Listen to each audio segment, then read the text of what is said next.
Kang. Asik. Kok ada kopi? Ngopi. Sek gelas endi? Ngobrol-ngobrol. Asik. Iki kopine.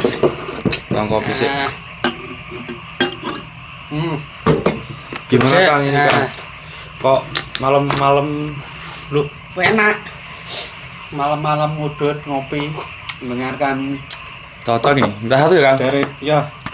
Daripada dengerin TV isinya gur perang politik.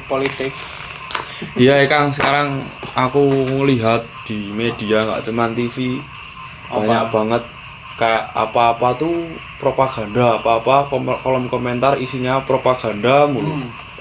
Kayak seolah-olah membela sesuatu langsung wae propaganda. Iya.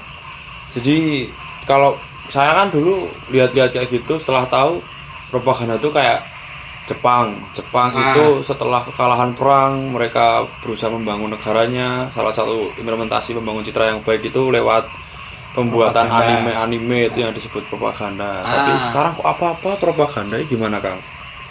Ya, tapi kan gini, kalau namanya propaganda itu kan udah lama ya, dari abad keberapa itu udah ada istilah propaganda itu dari Paus di gereja Katolik Roma itu ada dulu namanya Paus Gregorius 15. Wow. Itu tahun berapa ya? Pokoknya itu dia itu sebetulnya katanya itu propaganda itu dari propagare itu artinya mengajak atau mengembangkan. Aslinya itu mengembangkan ya, propagare. Jadi usaha untuk mengajak, untuk mengembangkan. Misalnya kamu punya kelompok, mengembangkan kelompokmu itu, kamu ngajak orang, nah itu propagare. Jadi, karena sebetulnya dari gereja Katolik itu ya hampir sama dalam Islam itu ya dakwah. Oh, berarti zaman dulu itu ngajak-ngajak orang berkelompok membangun komunikasi di grup, jadi namanya itu propagare dalam bahasa di gereja Katolik itu ya Kang? Itu dibentuk dulu ada namanya Congregatio de Propaganda Fide, jadi kayak badan lah. Itu jadi kayak lembaga dakwah gitu loh, ngajak orang tuh supaya ayo tobat lah segala macam, jadi mendekatkan diri sama Tuhan. Nah itu propaganda Devi itu gitu aslinya, sejarahnya itu kayak gitu ya? Apa namanya tadi Kang? Congregatio de Propaganda Fide. Oh itu ya teman-teman ya, aku agak sulit ini nanti mencerna tuh itu bahasa Italia Italia itu. Nah itu kemudian kata propagandanya itu dipakai. Nah sebetulnya itu lama ya, itu karena sesuatu yang biasa.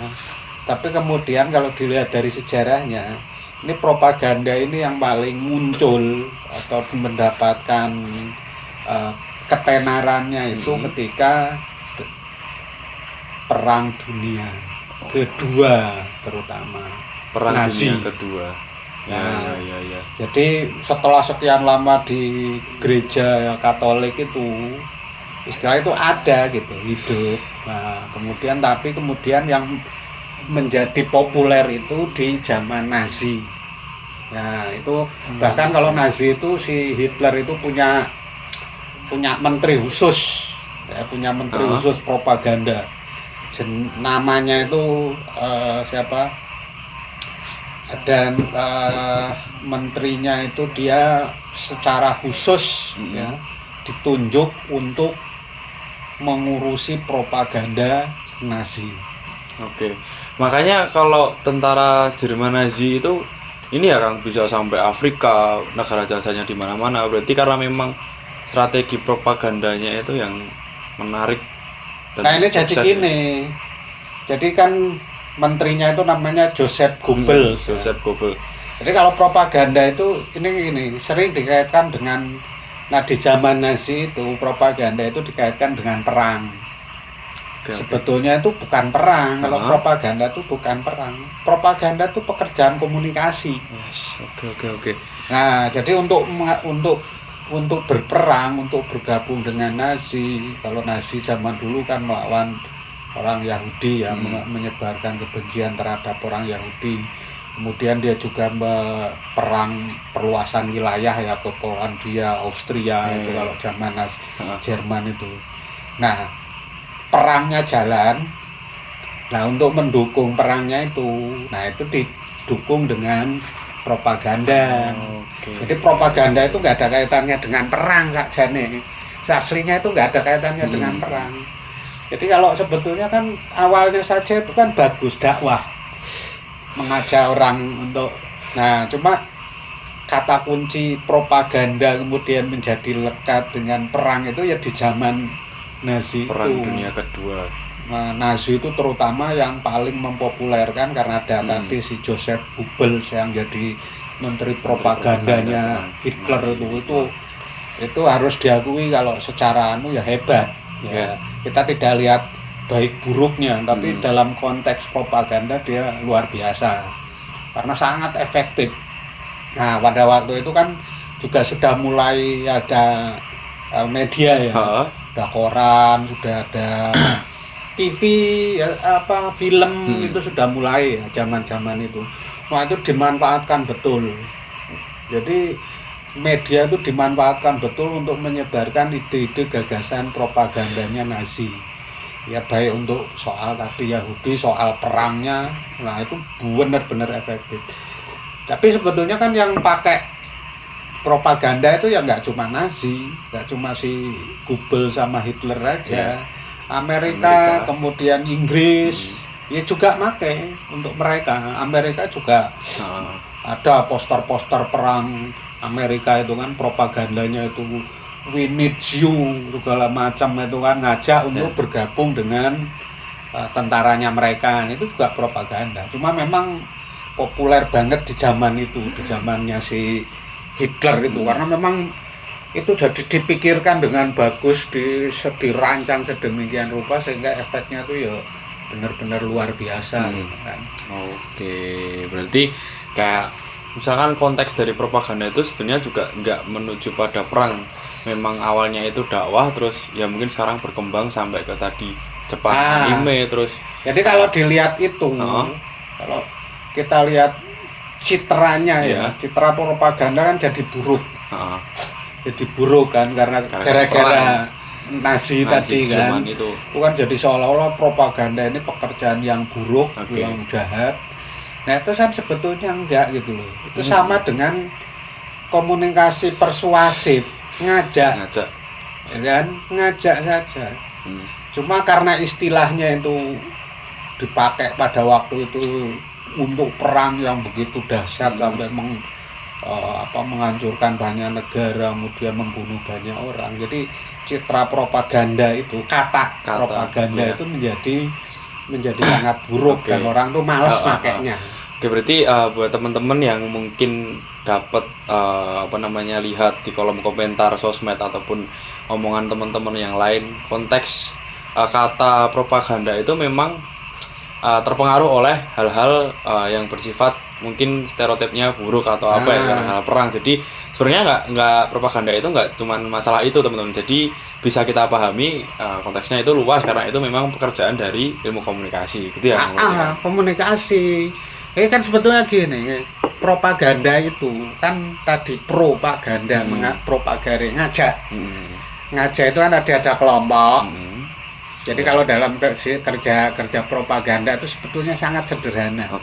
Kerjanya gimana tuh Kang? Sederhananya tuh. Sederhana tuh gini, itu hanya membagi dua pihak. Ya. Kita sama mereka. Kita itu Inggrisnya as dan dem. As dan dem. Nah, propaganda itu hanya mengajak supaya dem atau mereka itu menjadi as. Ya itu aja. Berarti secara sederhana kayak gitu ya Kang? Ya, saya gini loh. Aku misalnya ada ikut organisasi. Ya kan?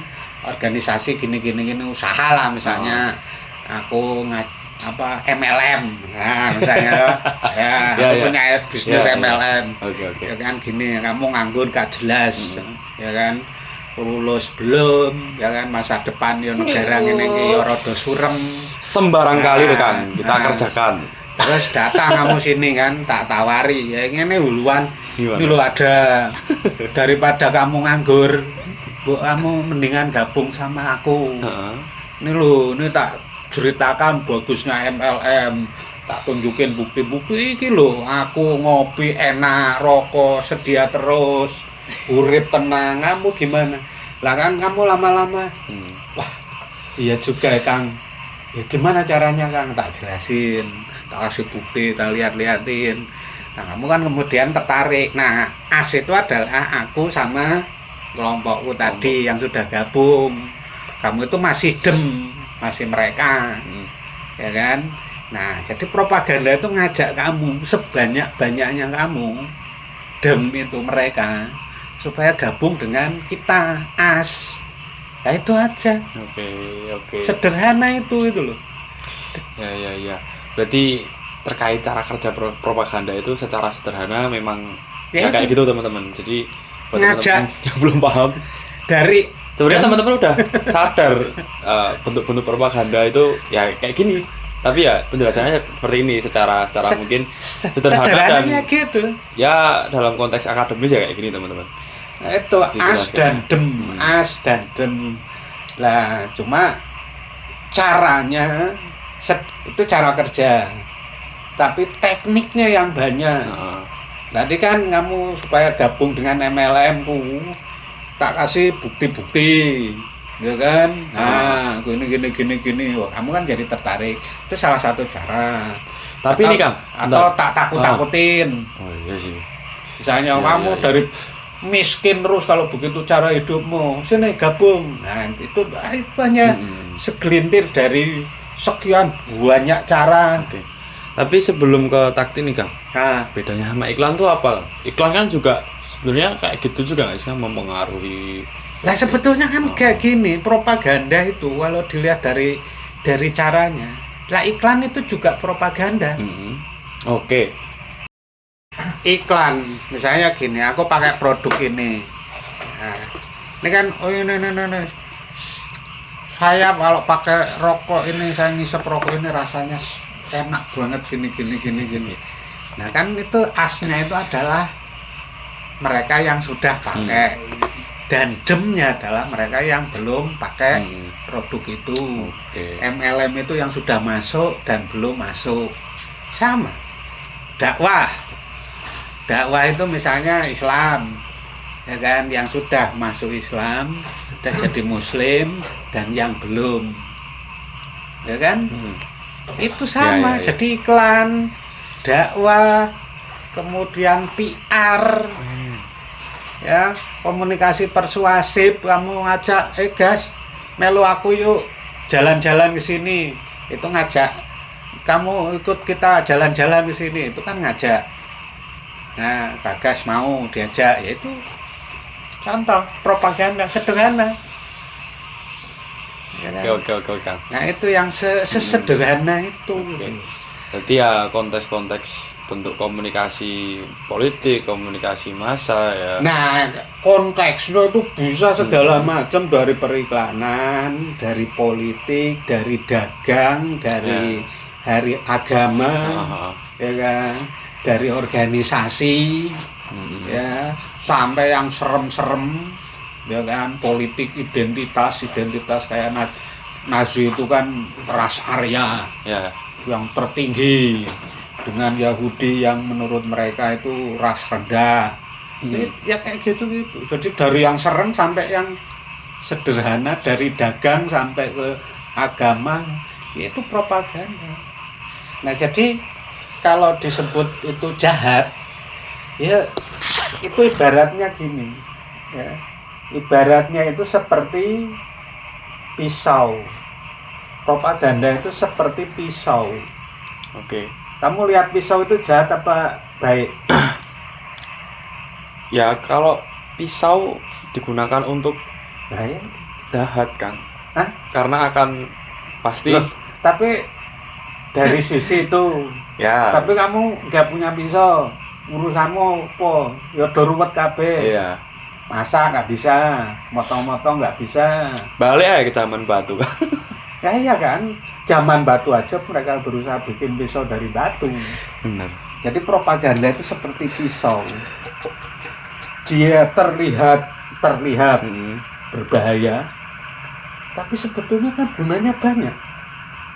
Nah gunanya itu mau dipakai jahat, mau dipakai baik, itu bukan urusan pisaunya, urusan yang pakai. Menggunakannya. Pisau mau dipakai jahat ya bisa, Ya. mau dipakai baik bisa, mengantarkanmu ke surga ya iso, nyembelih hewan kurban di hari raya Idul Adha, kamu dapat pahala ke surga, Ya. ya kan? Dipakai masak, dipakai apa segala macam, dipakai bunuh orang. Jadi propaganda itu ya seperti pisau itu. Jadi bukan ya memang kalau ya persis perumpamaan, karena kalau dilihat pisau itu kan pikirannya wah bahaya. Ya. Padahal jangan dilihat bahayanya. Oke. Gunanya juga ada. Jadi kan tergantung dari orang yang Menggunakannya. Jadi kayak kita ini misalnya di Komunikata itu juga sebetulnya kan melakukan propaganda. Ngajak nih teman-teman sobat Komunikata di rumah itu untuk belajar. Ayo gabung sama kita belajar teori-teori komunikasi, baru nyusun skripsi rampung. Lah kan bagus. Ya gitu ya teman-teman ya. Jadi setidaknya kita itu sekarang secara garis besar memahami bahwa kalau tadi seperti pertanyaan saya, kok propaganda apa propaganda? Ya secara historis dari awal dijelaskan propaganda itu memang dikaitkan dengan keagamaan dari gereja Katolik. Ya, Pak. Terus habis itu berlanjut ke sampai Nazi Jerman kayak gitu, perang dan menjadi stereotip yang mungkin negatif ya teman-teman. Dan ya mungkin seperti itu penjelasan terkait propaganda. Jadi kok apa-apa dipropagandakan, banyak fenomena seperti itu, itulah penjelasannya teman-teman. Jadi buat teman-teman nih yang pengen banget, tadi kan sempat di-spill tuh kan, teknik dari propaganda itu nanti kita akan bahas lebih lanjut ya Kang, pasti. Bahas nanti. Karena itu menarik teman-teman. Satu-satu. Wak kasih tekniknya apa, contohnya seperti apa. Ya. Nah, itu nanti banyak banget. Jadi nanti akan ada propaganda episode 1, 2, 3 dan seterusnya. Ini episode pembuka soal propaganda. Kang, udah Ya. ini udah mau apa? ini kan. Mau kemana? Aku mau lanjut dulu. Ya. Mau nobar. Oke. Waktunya nobar ini Kang. Siap. Besok kita lanjutkan ya. Thank you, Kang. Soal Tak habisin dulu. soal teknik-tekniknya. Mantap. Yes. Oke. Kamu Lanjut, dukung siapa? Aku tetap mendukung Indonesia. Walaupun Indonesia kan enggak nggak main. Piala Dunia. Tapi itu Ya enggak apa-apa kan, tetap nasionalis, tapi pengen lihat aja. iya. Ya kan, lanjut. Nang rampung. Yoi. Oke. Komunikata.